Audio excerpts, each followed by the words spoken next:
Hello दोस्तों, welcome back to my YouTube channel. तो आज मैं आप सभी के लिए एक न्यू वैकेंसी की जानकारी लेकर फिर से आ गया हूँ, जो कि है यूनियन पब्लिक सर्विस कमीशन की, यानी कि यूपीएससी की ओर से। तो कौन सी पोस्ट रहने वाली है और उसके लिए एज कितनी रहेगी, क्या क्वालिफिकेशन रहने वाली है, सैलरी कितनी होगी एंड सिलेक्शन प्रोसेस कैसे होगा, तो उसके बारे में आज मैं आपको डिटेल में जानकारी देने वाला हूँ।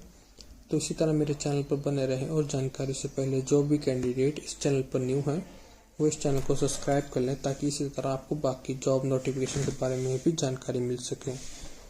इस फॉर्म को आप ऑनलाइन भर सकते हैं, तो जल्दी से जल्दी इनकी ऑफिशियल साइट पर विजिट करें और ये फॉर्म लास्ट डेट से पहले फिल कर दें। और अगर किसी कैंडिडेट को फॉर्म भरने में प्रॉब्लम आ रही हो या फॉर्म कैसे फिल करें जानना हो तो कमेंट सेक्शन में कमेंट छोड़ दें, ताकि मैं आपके लिए अलग से एक वीडियो बना सकूं जल्दी से जल्दी। तो चलिए बात करते हैं इस वैकेंसी के बारे में। तो यूपीएससी ने 243 वैकेंसी अनाउंस की है, जिसमें अलग अलग पोस्ट हैं, जैसे कि additional government advocate, medical officer, lecturer, account officer and assistant director. तो ऑनलाइन एप्लीकेशन जो है वो 13 सितंबर से स्टार्ट हो चुकी है एंड लास्ट डेट इस फॉर्म को फिल करने की 2 अक्टूबर है। तो समय से पहले इस फॉर्म को फिल कर दें। तो इसमें आपको पे जो मिलेगी वो पे लेवल 8 टू लेवल 13 के बीच में मिलेगी, अलग अलग पोस्ट के हिसाब से। अब वैकेंसी डिटेल्स के बारे में बात करते हैं। तो कौन सी पोस्ट रहेगी और उसकी कितनी वैकेंसीज हैं उसके बारे में भी बात करते हैं। तो पहले एडिशनल गवर्नमेंट एडवोकेट, उसके लिए 5 वैकेंसीज रहने वाली है। एडिशनल लीगल एडवाइजर के लिए 2 वैकेंसीज रहेंगी।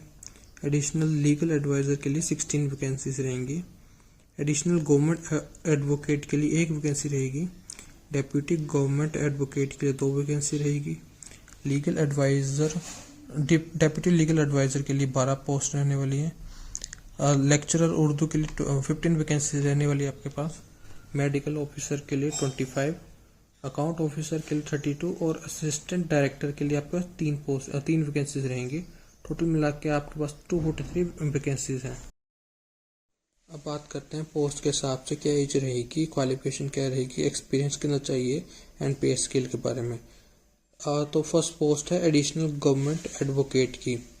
तो जो है 5 वैकेंसीज के लिए। तो इसमें आपके पास किसी भी फील्ड में लॉ की डिग्री होनी चाहिए। और इसमें एक्सपीरियंस की बात करें तो आपको स्टेट जुडिशियल सर्विस में कम से कम 13 साल का एक्सपीरियंस होना ज़रूरी है, या फिर आपने स्टेट के लीगल डिपार्टमेंट में सुपीरियर पोस्ट पर 13 साल का एक्सपीरियंस होना चाहिए, या फिर आप सेंट्रल गवर्नमेंट में लीगल अफेयर में 13 साल का एक्सपीरियंस रखते हैं तो भी आप क्वालिफाइड हैं इस पोस्ट के लिए, या फिर आप एक क्वालिफाइड लीगल प्रैक्टिशनर हैं और इसमें आपको तो भी आप इसके लिए क्वालिफाइड हैं। और इसमें आपको जो पे मिलेगी वो लेवल 13 के हिसाब से मिलेगी and maximum age unreserved candidates के लिए 50 ईयर्स है इसमें, और 55 ईयर जो है एसटी के लिए है। अब नेक्स्ट पोस्ट की बात करते हैं। तो नेक्स्ट पोस्ट है एडिशनल लीगल एडवाइजर की, जिसकी टोटल 2 वैकेंसीज हैं। इसमें आपको पे लेवल 13 के हिसाब से पे मिलेगी एंड मैक्सिमम एज इसमें अनरिजर्व्ड कैंडिडेट्स के लिए 50 ईयर्स रहने वाली है। और इसमें क्वालिफिकेशन की बात करें तो इसमें आपके पास किसी भी फील्ड में लॉ की डिग्री होनी चाहिए एंड एक्सपीरियंस में आपको स्टेट जुडिशियल सर्विस में कम से कम 13 साल का एक्सपीरियंस होना ज़रूरी है, या फिर स्टेट के लीगल डिपार्टमेंट में सुपीरियर पोस्ट पर 13 साल का एक्सपीरियंस होना ज़रूरी है, या फिर आप सेंट्रल गवर्नमेंट में लीगल अफेयर में 13 साल का एक्सपीरियंस रखते हैं तो भी आप इसके लिए क्वालिफाइड हैं, या फिर आप एक क्वालिफाइड लीगल प्रैक्टिशनर है तो भी आप इस पोस्ट के लिए क्वालिफाई करते हैं। नेक्स्ट पोस्ट है असिस्टेंट लीगल एडवाइजर की, जिसमें टोटल 16 वैकेंसीज हैं। इसमें आपको पे लेवल 11 के हिसाब से मिलेगी एंड मैक्सिमम एज जो है वो 40 ईयर रहने वाली है unreserved candidates and EWS candidates के लिए, एंड 43 ईयर रहने वाली है ओबीसी के लिए, 45 ईयर रहेगी एससी एसटी के लिए एंड 50 ईयर रहेगी पीडब्ल्यूबीडी कैंडिडेट्स के लिए। क्वालिफिकेशन में आपके पास किसी भी रिकॉग्नाइज्ड यूनिवर्सिटी से लॉ की डिग्री होनी चाहिए, और एक्सपीरियंस में आपके पास स्टेट जुडिशियल सर्विस में कम से कम 7 साल का एक्सपीरियंस होना चाहिए, या फिर आपने स्टेट के लीगल डिपार्टमेंट में सुपीरियर पोस्ट पर 7 साल का एक्सपीरियंस होना चाहिए, या फिर आप सेंट्रल गवर्नमेंट में लीगल एडवाइजर में 7 साल का एक्सपीरियंस रखते हैं तो भी आप क्वालिफाई करते हैं। और अगर आपके पास मास्टर डिग्री है लॉ में तो आपको टीचिंग या रिसर्च में 5 साल का एक्सपीरियंस होना ज़रूरी है, या फिर आप एक क्वालिफाइड लीगल प्रैक्टिशनर है जिनका एक्सपीरियंस कम से कम 30 साल का है, तो भी आप क्वालिफाई करते हैं इस पोस्ट के लिए। नेक्स्ट पोस्ट है असिस्टेंट गवर्नमेंट एडवोकेट की, जिसकी सिर्फ एक वैकेंसी है। इसमें आपको पे 11 के हिसाब से मिलेगी एंड मैक्सिमम एज 40 रहेगी इसमें अनरिजर्व कैंडिडेट्स के लिए। एंड क्वालिफिकेशन में आपके पास किसी भी रिकॉग्नाइज्ड यूनिवर्सिटी से लॉ की डिग्री होनी चाहिए और एक्सपीरियंस में आपके पास स्टेट जुडिशियल सर्विस में कम से कम 7 साल का एक्सपीरियंस होना चाहिए, या फिर आपने स्टेट के लीगल डिपार्टमेंट में सुपीरियर पोस्ट पर 7 साल का एक्सपीरियंस रखते हैं तो भी आप क्वालिफाई करते हैं इसके लिए, या फिर आप सेंट्रल गवर्नमेंट में लीगल अफेयर में 7 साल का एक्सपीरियंस रखते हैं तो भी। और अगर आपके पास मास्टर डिग्री है लॉ में तो आपको टीचिंग या रिसर्च में 5 साल का एक्सपीरियंस होना ज़रूरी है, या फिर आप एक क्वालिफाइड लीगल प्रैक्टिशनर है जिनका एक्सपीरियंस कम से कम 30 साल का है तो भी आप क्वालिफाई करते हैं इस पोस्ट के लिए। तो नेक्स्ट पोस्ट है डेप्यूटी गवर्नमेंट एडवोकेट की, 2 वैकेंसीज के लिए। इसमें पे जो आपको लेवल 12 के हिसाब से मिलेगी एंड आपकी मैक्सिमम एज 50 ईयर्स रखी गई है इसमें अनरिजर्व्ड कैंडिडेट्स के लिए।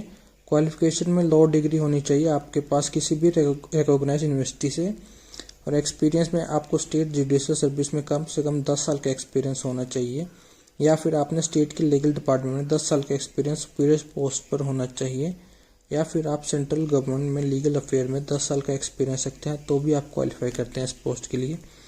या फिर अगर आपके पास लॉ में मास्टर डिग्री है तो आपको टीचिंग या रिसर्च एक्सपीरियंस में 8 साल का एक्सपीरियंस होना ज़रूरी है, या फिर आप एक क्वालिफाइड लीगल प्रैक्टिशनर है जिनका एक्सपीरियंस कम से कम 35 साल का है तो भी आप इस पोस्ट के लिए क्वालिफाई करते हैं।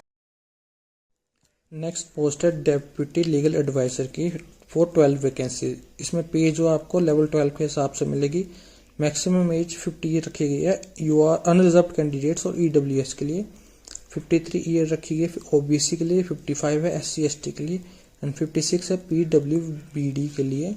एंड क्वालिफिकेशन में आपके पास किसी भी रिकॉग्नाइज्ड यूनिवर्सिटी से लॉ की डिग्री होनी चाहिए। एक्सपीरियंस में आपको स्टेट जुडिशियल सर्विस में कम से कम 10 साल का एक्सपीरियंस होना चाहिए, या फिर आपने स्टेट के लीगल डिपार्टमेंट में 10 साल का एक्सपीरियंस सुपीरियर पोस्ट पर होना ज़रूरी है, या फिर आप सेंट्रल गवर्नमेंट में लीगल अफेयर में 10 साल का एक्सपीरियंस रखते हैं तो भी आप इस पोस्ट के लिए क्वालिफाई करते हैं।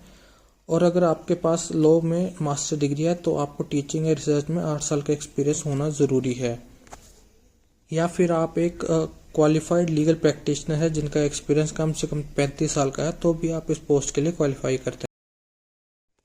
नेक्स्ट पोस्ट है लेक्चरर उर्दू में, जिसमें 15 वैकेंसी टोटल मिला के। पे जो अब आपको लेवल 9 के हिसाब से मिलेगी, मैक्सिमम एज 40 रखी है ईडब्ल्यूएस के लिए, 45 है एसटी के लिए, 50 ईयर्स है पीडब्ल्यूबीडी के लिए, और क्वालिफिकेशन में आप पोस्ट ग्रेजुएशन होनी चाहिए इन उर्दू में प्लस विद बीएड होनी चाहिए आपके पास, और इसमें कोई एक्सपीरियंस नहीं मांगा गया। नेक्स्ट पोस्ट है मेडिकल ऑफिसर के लिए, जिसमें 125 वैकेंसीज हैं।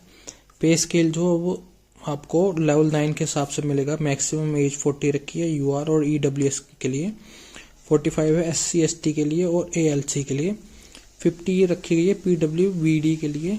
एंड इसमें क्वालिफिकेशन जो है वो आपको एमबीबीएस डिग्री होनी चाहिए, इसमें आपके पास एक्सपीरियंस इसमें कुछ नहीं मांगा गया है। नेक्स्ट पोस्ट है अकाउंट ऑफिसर की, जिसमें 32 वैकेंसीज हैं।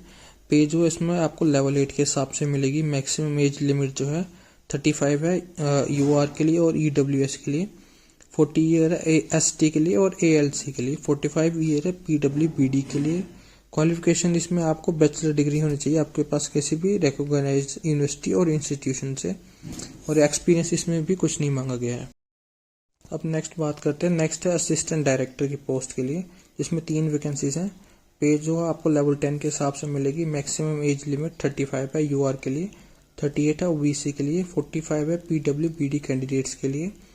क्वालिफिकेशन में आपके पास किसी भी रिकॉग्नाइज्ड यूनिवर्सिटी से मास्टर डिग्री होनी चाहिए इन जैसे कि सोशल वर्क में सोशियोलॉजी में या इकोनॉमिक्स में या एंथ्रोपोलॉजी में या सोशल एंथ्रोपोलॉजी में या अप्लाइड एंथ्रोपोलॉजी में या स्टैटिस्टिक्स में या साइकोलॉजी में या तो जियोग्राफी में या तो मैथमेटिक्स में। और आपके पास 3 साल का एक्सपीरियंस होना चाहिए सर्वे या रिसर्च कंडक्टिंग करने का सोशल वेलफेयर के फील्ड में। इस एक्सपीरियंस में डाटा का एनालिसिस करना इंक्लूडेड है। रिपोर्ट्स पर प्रिपेयर करना भी इंक्लूडेड है। अब बात करते हैं सिलेक्शन प्रोसेस के बारे में। तो इसमें कंप्यूटर बेस्ड एग्ज़ाम होगा आपका, और अगर अब एप्लीकेशन ज़्यादा हुई तो यूपीएससी रिटन एग्ज़ाम लेगा आपका, जिसमें एमसीक्यू होंगे और नेगेटिव मार्किंग भी होगी। और इसके बाद जो शॉर्ट लिस्टेड कैंडिडेट होंगे उनका पर्सनल इंटरव्यू होगा। और इसमें क्वालिफाइंग मार्क्स इंटरव्यू में यूआर और ईडब्ल्यूएस के लिए 50 होंगे टोटल मिला के आउट ऑफ 100, एंड ओबीसी के लिए 45 मार्क्स रहेंगे out of 100, SC ST PWBD candidates के लिए 40 रहेंगे आउट ऑफ 100। और फीस में बात करें तो जनरल ओबीसी ईडब्ल्यूएस मेल के लिए 25 रहने वाली है फीस, और एससी एसटी पीडब्ल्यूबीडी और वुमेन के लिए कोई फीस नहीं रहेगी।